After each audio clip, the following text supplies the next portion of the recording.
All right, class. It might seem like an early time to talk about graphics, especially since you all are um, just beginning your research project, so you don't have data to integrate into graphics yet. But this is an important element of technical communication and one that's often overlooked, especially as people use Excel or other programs to just more or less put the graphics together for themselves and follow the standard templates that are offered on there.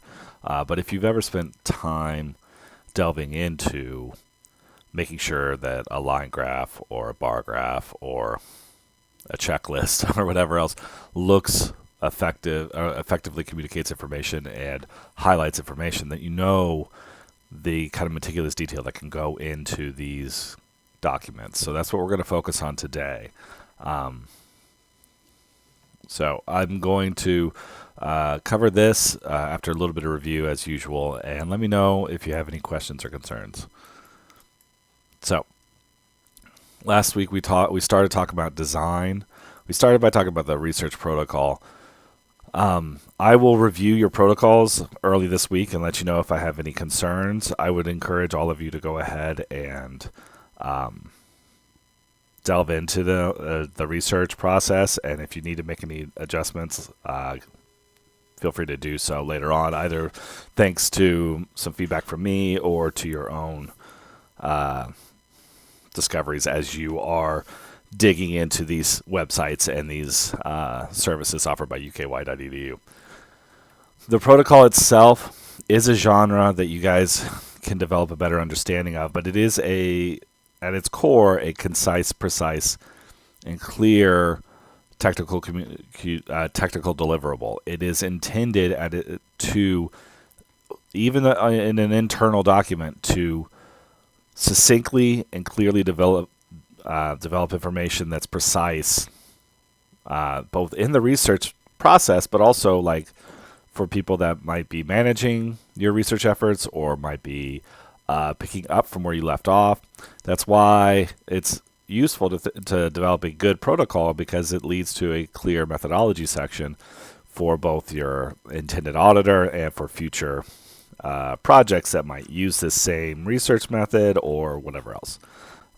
So knowing this ahead of time is going to help, or doing this sort of stuff ahead of time for an internal document is going to help you with your external communication, whether that's in an information report, a lab report, or something else entirely. We talked a lot about the different subgenres. We'll delve into them a little bit more as we go along. We've talked about the field report, the recommendation report. We'll talk about lab reports, literature reviews, and other things as well, in an effort to help you get a sense of this major genre in technical communication so that you guys can develop effective final technical reports. Generally speaking, this logic tree or decision map should help you make decisions on which genre would be most effective for you to write in, which report subgenre or report genre would be most effective. Are you relying on primary research for your research base? Okay, using some secondary research. I mean, your recommendation report or field report that you're writing right now is not only primary research. It's just what's the base? What's the foundation of it? Is it primary research or primary analysis, or is it secondary research and secondary analysis with, again, some primary research involved, right? So I might write a common information report or a white paper that involves some interviews. Well, interviews are primary research, but I'll still rely mainly on expert testimony and that sort of stuff from secondary literature. Then, what am I trying to do with this information? What do I hope, based off of the exigence, to help the auditor with? So based off the rhetorical situation, that auditor, reader, content triangle, and the exigence, the inciting problem or opportunity, am I trying to be more informative in presenting the content to the auditor, or am I trying to be more advisory in presenting the content to the auditor? Again, you can have recommendations in a lot of these different types of reports, but if your primary purpose, the primary reason that you are writing this document is to help someone make a decision, then you are probably writing a recommendation report. That's why you structure it around the stuff that we talked about last week, and I'll get to in a second. However, if your primary purpose is to inform, then you need to follow the other path. And again, if the primary intent of the auditor is to make managerial decisions, they might use this field report for later research purposes, but if the primary intent of it is managerial, then I'm going to write a field report because that's primary research, informative, managerial, field report. If the primary purpose is research and not to make explicitly to make a decision, but to build a better knowledge of what's happening with the situation, whether that's a chemical reaction in a lab or out in the field, then I'm probably writing a lab report because I'm controlling variables so that it can be developed for research purposes. Like, that's what the nature of this is, to know what the primary intent is versus the secondary or tertiary intents. Primary purpose is informative instead of advisory or persuasive. Primary research base is primary research instead of secondary research or gossip or whatever else, or invented, like if you're writing a novel. So these are the things that go into this deciding on which kind of technical report you're doing. And then that determines, all of these decisions determine the content focus and the rhetorical subgenre that you're writing in. Okay? You want to also think, as we talked about last week, about how your paper is organized. And you want to follow these typical genre conventions. And that's the reason that we focus so much time on helping you understand the different conventions that are associated with a genre, so that your auditor, whether they're primary, secondary, or tertiary auditor, can read your report effectively. Okay, they know this is a field report, so I'm going to see information in this order. So if I have to skim, I'm going to skim to very quickly through certain sections and then scan or intensively read other sections that I know are more relevant. Or, as a lot of practice technical communicators do, you jump right to certain sections that you know are important and critically analyze those as a way to shine light on whether or not you need to read the rest of the report. Okay, most people that work in labs will tell you, if you're reading a lab report, you skim through the introduction and then read the discussion. Why? Because the discussion will highlight the important results, which gives you a sense of what's in the results section, and the introduction will give you a sense of what the hypothesis is and where they think they're contributing to the field, which tells you gives you a glimpse of what the methodology section or method section will look like. And so I read those two sections first to see, okay, do I need to read more? I have a lot of experience with literary criticism. When I'm reading literary criticism, even though it's not a technical genre, it is laid out in a very specific way. And so when I'm reading that, I read the first couple paragraphs, then I jump a page or 2 pages ahead and start scanning. Why? So I get a sense of what they're doing with this theory, which I get in the first little bit, which I read intensively. And then I really critically analyze their concluding paragraphs, right? And that's a way to understand, okay, this is what they argued. And if there's anything in there that I don't know, then I'll skim through, scan, and find a section that I might need to read extensively or intensively to better understand that thing that I had questions about. It's informative discovery, it's critical engagement at certain moments, it's prioritizing scans to see which sections they need to focus on, long-term reference. That's why you need to pay attention to this organization, because especially in technical communication, you want to help the auditor make sense of information quickly and effectively so as to empower them. So that's why you try to, as best as you can, I know it seems like restrictive and handcuffing, but you try to adhere to genre norms as much as possible. Right? As you get more experience, this can change. So the move pattern, for instance, from introduction to methods to results to discussion, reflects a rhetorical attempt and reflects the best practices of the genre. Okay, what's the overall thing? What's the writer doing? And is it credible? What are the significant results? And why does it matter? That's typically what most of these reports look like. And the reason that they're that way is because this is what's been built up in the genre, in the community over time, and is what's expected of people that read field reports, recommendation reports, or whatever else. Same thing with the recommendation report. It still has this basic rhetorical structure: overview, reader credibility, significant content, auditor orientation. This is typical of most information reports, this overall move. But the reason it functions this way in a recommendation report is because it helps build that credibility and build into what's expected in this kind of report. Even if you don't title it a recommendation report, if I, in the introduction, define the problem or opportunity as something that needs a recommendation, then that helps my auditor click in and say, okay, that's what kind of report this is. What other kinds of recommendation reports have I read in the past? And you use that to structure your reading style and your whatever else to help you understand and effectively use the information. That's why this move pattern is so typical and is carried through most recommendation reports, because you're trying to show the auditor how you made a decision. That's that advisory part, okay, and help the auditor make managerial, financial, or research decisions based off of that. And those things are usually defined by the kind of criteria and then the discussion. So if I'm the auditor and I'm reading a recommendation report, I want to get a sense of how they see the problem, especially if I don't know what problem they're talking about. And then I'll probably read the discussion. And if I'm confused, I'll jump to the criterion and then the options. And then I'll read the recommendations. Or if I really know the problem, because I've been working with this person over and over again, so I don't need all this context, I read the recommendations, and then I go back and look at the rest if I have questions. Either way, I have expectations of the auditor that it's going to be laid out this way in this organization so that the material is easily referenceable and easily found through scanning, skimming, or whatever else. So that's the whole purpose of these kinds of things. Now, we talked about criteria.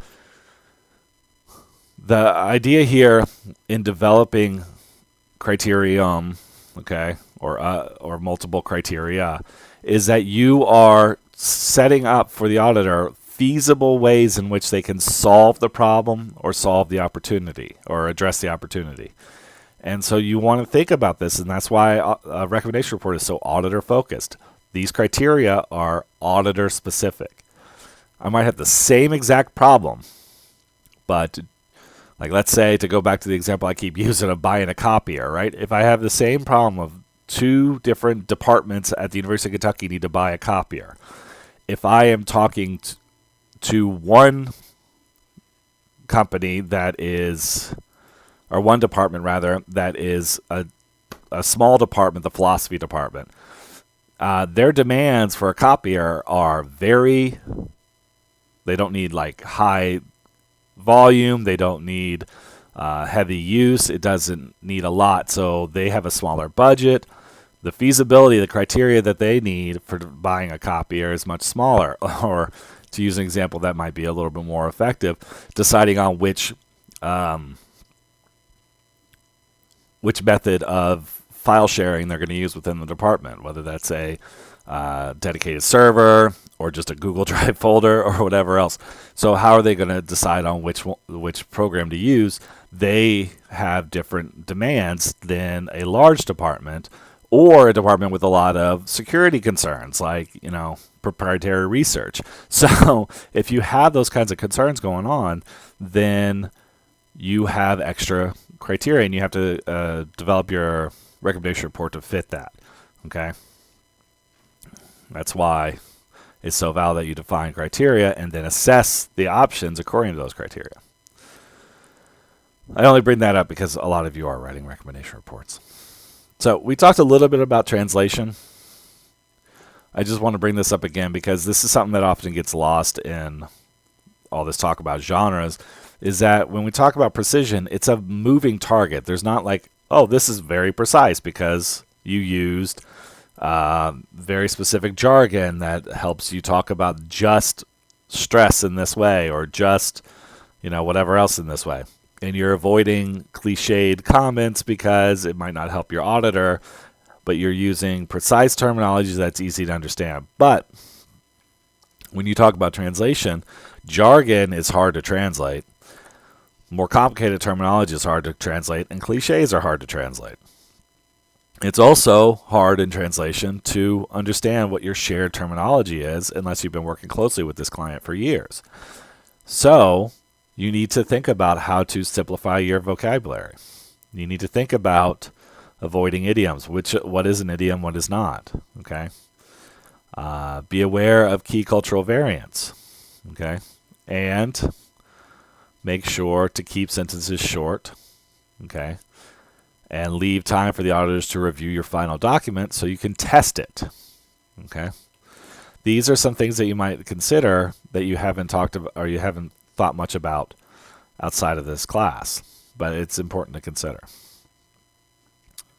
We also talked about document design last week, and I know there's a lot to review, but it's important, and I'll try to move on relatively quickly after this.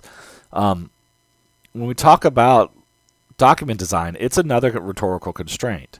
It is a way to focus the auditor's attention, much like a lens would, okay, and empower them to use the information, right? It's maybe not as important as genre, and maybe not as important as stylistic approach or grammatical norms, but it is a contextual influence on how effective your communication is, right? So we talked about style guides. I recommend that every team develop their own style guides. If for no other reason than it's easier to cut and paste all your information together if you're using similar font size and typeface, or if you're using heading title variation, so you have a standard way to title headings or sections, okay, and that you have a key understanding of key terms, the definition for key terms, and all this sort of stuff. We'll talk about color palette today. But these are things that style sheets demand. And in fact, if you dig into what APA says, which is a common citation style, it is a style sheet overall, they have specific requirements for font size and typeface. They have specific requirements for what key terms you use and what are some measurements or abbreviations that are common in APA or in MLA or whatever else. So for instance, MLA has set abbreviations for Shakespearean plays. Like there is specifically, if I want to talk about Richard III, I put R3 in MLA. No other style sheet asks for that. If I tried that on any other style sheet, it would be confusing. But if you use MLA, and more than just for your first year composition course, then you understand, oh, this means, okay, R3 is Richard III, or HAM is Hamlet, right? So these are things that are set aside, and if you determine this early on, then it makes it easier to make sure that you have a consistent style across your team. That's what style sheets are for, to have a set document design. Right? So what I would encourage you guys to do, and we'll probably spend some time doing this in class on Tuesday, but is to open up a word processor at your next team meeting and develop a template document that you can then share with everybody else that has preferred fonts for body and headings, okay, for level 1, level 2, and level 3 headings, preferred heading design for at least 1 and 2. Are you going to use, what serif font are you going to use for body? What sans serif font are you going to use for headings? Which citation style do you prefer to use for the entire group? And think about these citation styles in terms of what your auditor would prefer to. And then preferred color palette. That's what I would recommend that you do. Spend like 10 minutes talking about it. Play around with it. See if you have preferences. It's interesting what happens when you start thinking about it. For instance, I am very strongly in favor of the Georgian font, and nobody understands why. I don't understand why, except I like the way the numbers look. And I only discovered this because I played around with fonts for a little bit. So it's useful to think about these things because it helps you understand not just your own preferences, but what comes across. So using Georgian is a little less formal than Times New Roman, which helps with teaching. So that's how I came to that decision myself. You guys can figure it out for yourselves in your team. Okay? So when putting together effective headings, this is for the titles of the headings, not necessarily for the design, the font, and that sort of thing. Make sure to avoid long noun strings. Balance concision and precision according to rhetorical situation. The goal of a heading is to show the organization of the document and to break down what you're trying to present into manageable chunks. And so you want to think about how you can concisely and precisely label this information so that if I'm if I'm scanning through a document, I can see that heading and know, okay, this is something I need to pay more attention to because of the concise and precise way that you title it. All right. Use form and formality appropriate to your audience. Okay. Slangs, references, that sort of stuff. And avoid stacked headings. A stacked heading being, when you have two headings on top of each other with no text in between. All right. We talked about this in class or in the lecture, so, you guys, if you have any questions, let me know about the different types of headings. I put the style sheet for my class or my own style sheet up on Canvas. If you want to look at it, you can see kind of how I made these decisions. Well, what decisions I made, and if you have any questions about it, let me know. So, for instance, square bullets with white circular bullets, Georgian 12-point, a Remo 12-point. And since I have this set up, I know anytime I write something for technical writing for Word 204, then I know I need to use this format. All right. We talked a little bit about serif versus sans serif. Serif being the little tags on the end of the letters to help with reading when they're close together. That's why serif is used for body text. And sans serif, which is a little cleaner and looks better blown up, or at larger font sizes. So that's why it's good for headings and titles. Okay. When you're talking about this kind of stuff, it may seem like this is a lot of finicky stuff. Why do I care about color palette? Why do I care about abbreviations and acronyms?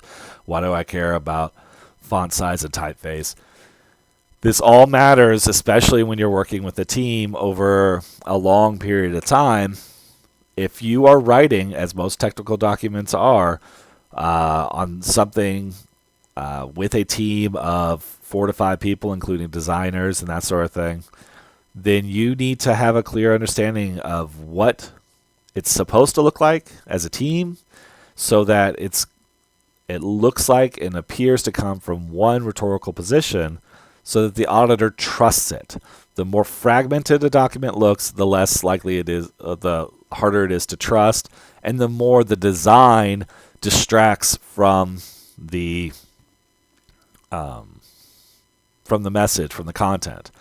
So to go back to this, I apologize. Document design is contextual.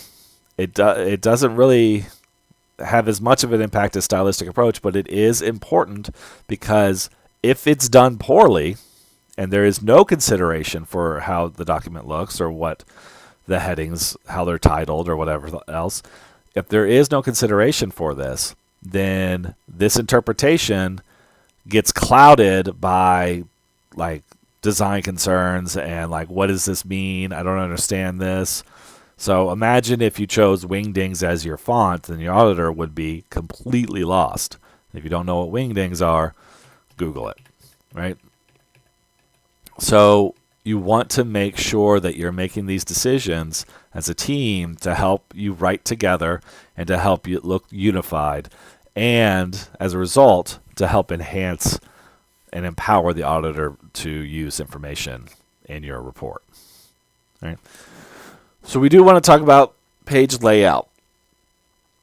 All right. So if we talk about, well, I guess this was next. If we talk about document design, page layout is determined a little bit by genre, okay? But it is this is what we expect the document to look like. You can play with it a little bit to help with your style and your design and to make it look like a better document. But you want to consider, how am I going to lay out the information? How am I going to present information to the auditor so that they can most effectively use it? All right. So good document design, including layout, does each of the following. It makes a good impression on the auditor. It reveals the structure and hierarchical information of the information, or hierarchical organization of the information. That's what headings are for, right? And leveled headings, level 1, level 2, level 3. It guides auditors to relevant information and enhances information retention and auditor efficiency. Okay, so if you want a good example of this, I work extra hard to make sure that my syllabus is well designed. So you can look at that or compare it with other assignment prompts in the class. So the final technical report assignment prompt, for instance. These 4 things might seem like a lot to do, like quite a bit for,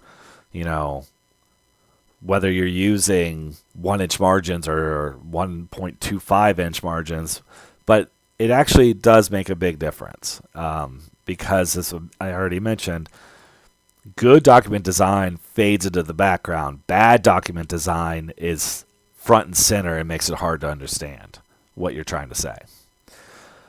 It's important to think about these things also because of if we talk about reading styles, if I am doing this well designed, then I am helping someone scan for prioritization and return to the information over the long term. Stylistic elements in terms of technical style or genre, those are things that help with informative discovery and critical engagement. But a good document design, that allows me to help someone skim or scan the document so they can find relevant information and helps with long-term reference. So a lot of you have spent a lot of time focusing on discovery and critical engagement because that's what academic writing is all about. But with technical communication, you also want to think about, how am I helping someone scan this to find relevant information before a meeting, or to scan it to find relevant information after they already did an extensive read. Okay, it's not as persuasive and thesis-driven as your typical academic essay, so you need to understand and pay attention to how you're developing the document so that it's easy to scan and refer back to. All right. So if we think about it in the rhetorical situation, the document design itself, not the content in the document, but the way it's laid out, makes a good impression if it's 2 columns versus 1 column, if it's makes good use of white space. These are things that your eye first notices, and if it looks dense, then you don't want to read it. I'm sure you've all come across things and you've seen how it's laid out. You're like, I don't want to deal with this. For instance, the Brumette reading from earlier this semester, you open that thing up and it looks dense, and then it is dense, and it's hard to understand, and there's not a lot of breakup of what's going on, and it's, whatever. It makes a bad first impression. You want to make a good first impression and give someone a document that's easy to access and easy to understand.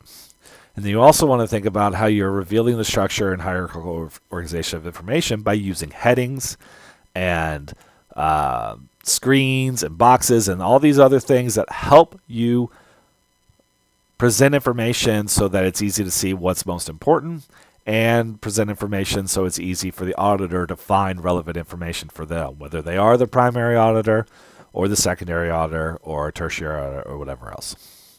Okay. So if we break this down, document design is very much about the context, the constraints, and the auditor. It has very little to do with the rhetor, the exigence, or the content, and is mostly, okay, how am I framing the argument for the auditor to understand within these constraints? Okay. So most people think about page layout, or if you just look at a word processing program, layout typically runs down to page margins and orientation. So whether or not it's in landscape view or profile view, I think is what it is.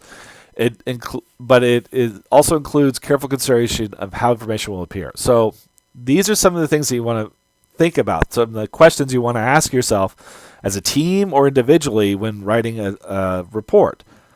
Okay, so how is the information chunked? How are you breaking up the information into relevant pieces so that it's easy for an auditor to understand? If you've never heard the term cognitive load, this is an important element when it comes to cognitive load. We talked a little bit about cognitive load when we talked about sentence control or syntactic control. But cognitive load is the idea of how am I helping the auditor balance new information and old information so that they're not overwhelmed. All right. So you want to chunk information, and this is actually a term from people that study cognitive load and that sort of stuff. How are you chunking the information so that it is easy to process and easy to build on? Okay. It's this idea of n plus 1 is usually how we think about it. So old information plus one new thing. So how are you chunking the information? That has to do with paragraphs. Okay. That has to do with columns, whether or not you're using 1 or 2 or 3 columns. Okay. Multiple columns allows you to chunk the information into smaller bits. Okay. Or if you're using good heading and spacing, because visually the information is laid out. Okay. So do you have enough spacing between paragraphs? Okay. So it has to do with just how are you visually presenting the information so that it's easy to understand and process. Okay. And then how is the information visually cued? Are you using progressive indentation? In other words, does one heading appear further to the left or to the right than the next? Or are you using an outline format? Should you use an outline format? Because if you're cueing the information, the further it is from the margin, the more likely it is to be secondary or less important information. So if I'm scanning something, then if you want to highlight certain bullet points, then maybe you keep those on the left-hand margin and then move other stuff further to the right. Okay? But you need to think about how does this play with chunking, how does this play with other things like that. Okay? And then finally, should the information be filtered typographically or visually? And this is where I'm talking about, you know, are you counting on the text itself to help people make decisions on, help the auditor make decisions on what they're going to pay attention to, or are you using negative space on the page? All right, or are you using the white space on the page? So here's an example from your book. All right, you can see it uses 2 equally balanced columns. Okay. It chunks the information into clear paragraphs. Okay. It has the decisions in terms of typography, in terms of sans serif font choices for title and heading. And then I guess they use sans serif in here, but, you know, it's a magazine article, so it's a little more glossy and not as tightly packed. You can also think about the spacing between lines. Okay, you can also think about the spacing between paragraphs. This is all elements of page layout. Spacing between the columns. All right, so this is what it looks like in close-up. All these decisions help the auditor chunk the information. Okay, so this is one idea. This is one idea. This is one idea. Okay. And it helps me visually cue the information. So I know that all of this stuff is relatively equal importance because it's not, it doesn't use progressive indentation. But I also see heading level 1 Okay, heading level 2. And so I know that this is an overview, and then this is a further clarification of a point. Right? So that's clears this for the auditor to make sense of. Okay. Other things to consider. Why did they use 2 columns? Well, it helps them place their graphic a little bit more clearly without all the text going around it, so it's a little bit cleaner. But it also allows them to place all the introductory stuff, or at least this level 1 heading stuff, on one column and then get into new information over here. So if someone's reading quickly and they miss this part because they don't realize that it's 2 columns, which I don't know why they would be reading that quickly, they can still get a lot of important information in just the left-hand margin as they read from left to right. Okay? The other thing to think about is the use of negative space, right? So the space without the text. Okay? Is there enough space between the columns? Is there enough space on the margins? Okay? What purpose does the header serve and the header image, the banner image? Okay? So you might compare this with this. This is a lot less polished because it doesn't have justified columns. Okay, you can see this justified just means it's fully justified, just means it's on the right hand margin it's an even column, and on the left hand margin it's an even column. Here it's left justified. Okay, so you can see, okay, there's some progressive indentation. The color scheme is a little bit off because the blue is a little bit harder to distinguish. All right, but it's still not bad. It's just not as polished, probably because it didn't have a designer on it. But you can see the use of white space. Okay, there's a lot of margin that allows marginal notes and glosses, but it also means that there's all this space for information that is not effectively communicated. So why make that choice? Well, it allows them to position information for clear skimming and scanning, and is probably part of a textbook or something like that. And so therefore it is standard according to the genre of a book, right? But you also have other things here that are useful to think about. So a rule. If you did not read the chapter on document design in your textbook, then you probably have no idea what this is. Please read it. It's actually useful information, especially as you put together your final technical report. Rules are lines that you put on the page. Now, this is not exactly a rule because I scanned this from Markel, so this is their own bullet points. But often you'll see a column with a line in the middle. That would be a rule. Okay, this is a rule, the line between the banner and the rest of the text. Okay, so rules, boxes, screens, glosses, pull quotes. Okay, a box is what it sounds like. You put a box around information. Okay, a screen is when you put a colored thing behind it. So this is an infographic that's screened because you can see a slight color difference. Okay. Glosses, this is what a gloss is, right? It's notations in the margins. Pull quotes. Okay, if you want someone to pay attention to a specific quote from an interview, then maybe you put that on the side or as a box in the text. It's a useful way to do this kind of thing. If you play around with Microsoft Word or Google Docs, you can find ways to do these kinds of design elements, and I recommend trying them out in this course if nowhere else, right? Needless to say, these things help highlight information, and to go back to this point, they help cue information visually and chunk information into relevant points. So if I have columns, then I'm queuing the information and chunking it for them.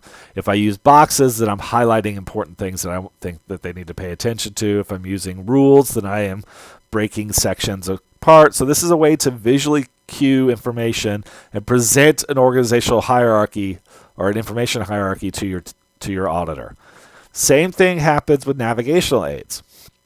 You might not think about these things as navigational aids, but these are ways in print documents or in text deliverables that we present navigation to the auditor to help them make their way through it. Okay, dividers and tabs, of course, but cross-reference tables, table of contents would be one of these, indexes are another, headers and footers are a big one.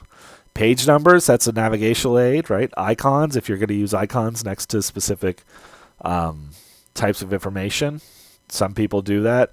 But this is also stuff that's more common in publication these days, and you don't often print your own technical manuals or technical reports. You will instead rely on document design through PDF or something else like that.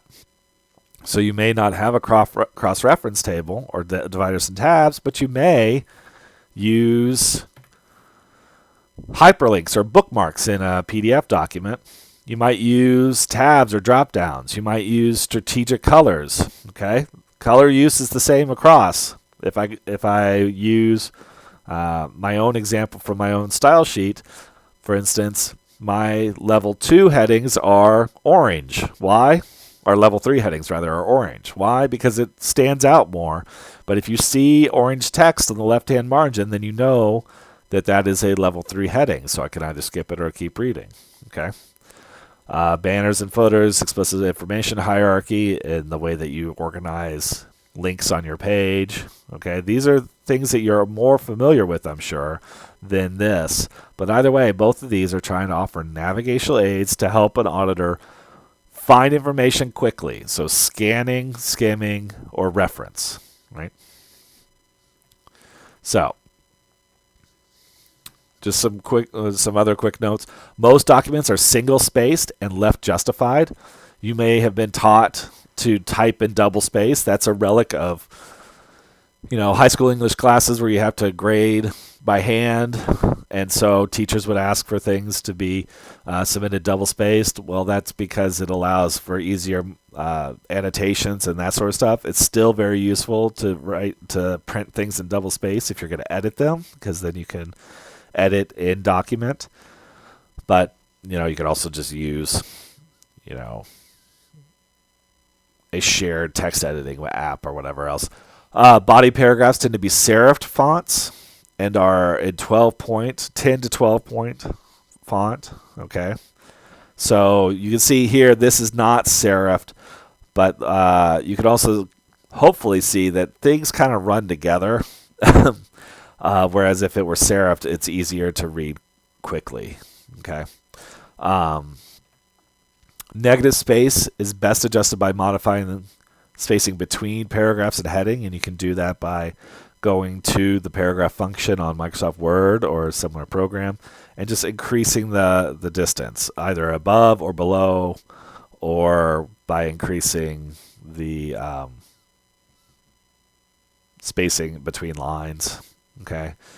The other thing to do is to mess with page margins a little bit. If you've ever dropped the page margins down to 0 and looked at what the text document looks like, it is impossibly hard to read a lot of those documents because it just all runs together.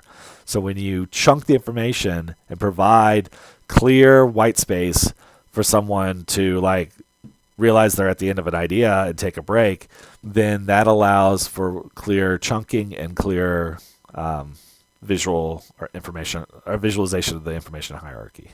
Okay. Excuse me. Most graphics are oriented on the right margin or left margin, but they are embedded and not floating around. So try to mess with that a little bit as well. And columns allow quicker reading, but inhibit complexity and nuance. Okay, so that's something to keep in mind. Most multiple column things are like newspapers or magazine articles, and they will delve into more nuanced issues, but most of the time, if you want someone to think critically about something, you need to give them space to think about it, both in terms of physical space and mental space, but also visual space on the page. And so You don't want to switch too much between column and between multi-column and one-column documents. So you typically make a choice. Now, again, columns allow for quicker reading because it's easier to chunk the information. But because you have to use smaller chunks or smaller paragraphs, it leads to less complexity. All right. So, we've talked about cognitive load a little bit, so I'm going to go into it a little bit more. When we talk about paragraph breaks, which a lot of people don't think about since it's something you cover in middle school or earlier, but it's important to think about it now that you have a little more experience if you haven't in the recent past. Paragraph breaks, bullet points, section breaks, all these things are features that reveal the hierarchy of information around which your document is organized. And you want that hierarchy information to be very clear. It is part of the rhetorical organization we talked about with recommendation reports and field reports, but it's also something that helps your auditor group information into coherent ideas so they have a sense of what the information is that you're pointing to and why it's relevant to them throughout the entire document. That's why each section or each paragraph break or each bullet point should be centered around distinct topic strings. Okay? So we can talk about this in terms of coherence. Okay? And Pinker will go into this in more detail. But effective chunking of coherent information, that's where we talk about paragraphs. Okay? Discrete partitioning of rhetorical claims, those are sections, whether those are level 1 sections or level 2 sections or level 3 sections, whatever else. And then clear indication of organizational hierarchy. These are the things that allow you to be clear about your topic. Okay? So allow more clarity and precise about what you're getting at because you're allowed to delve into more complex ideas if you have a well-organized and clearly hierarchized set of information. Okay. Hopefully this makes sense. We've talked about lexical control. Okay. Lexical control being that jargon, cliched terminology, sesquipedalian terminology. But we also have syntactic control, okay, whether used in simple sentences, complex sentences. There is also organizational control. We haven't talked a ton about it, but it's important to start thinking about these things. How am I controlling my document so that it is organized clearly, precisely, and effective and concisely? Okay? So agential headings. Okay, we talk about headings, avoiding topic strings, clear, concise, and precise. Agential headings are headings that help you make a point. They show what you're trying to do. They reveal the topic string and what the point of that section is. Agential headings are concise and precise headings that allow your auditor to understand what's coming after, right? And what to do with it. That's why it's concise, okay, because it's a heading. It can't go on for forever. And precise in that it's very specific to this part in the overall organization or overall report. If all of your agential headings could be taken out and put into a different document and work just as well, then you're doing something wrong. Because just using methods, introduction, those types of headings are too cliched, to use this term, and not as clear to help your auditor understand, to go back to this, the hierarchy of information. So when we talk about agential headings, and I use this term a lot in my syllabi or in my rubrics, agential headings are headings that are precise and concise and help the reader explain what they're doing to the auditor. Okay? Explain the relevancy of this section to the auditor or to the content or whatever else. Okay? If you have questions about that, please let me know. To go along with agential headings, you have purposeful partitions. So I have a heading. Well, when and where should I put that heading? Helps quite a bit, right? Because it allows for clear topic strings, clear sections where This is one idea that I'm trying to go on. That's a paragraph. One series of ideas, one topic, that's a section. A purposeful partition is going to help your auditor see what you're talking about, clarity, and is going to avoid a lot of repetition of ideas and building of an argument that you may have done in an academic essay, because you are just offering this partition, and if they're confused, they can look at the headings from before and read that section instead, so it's more concise.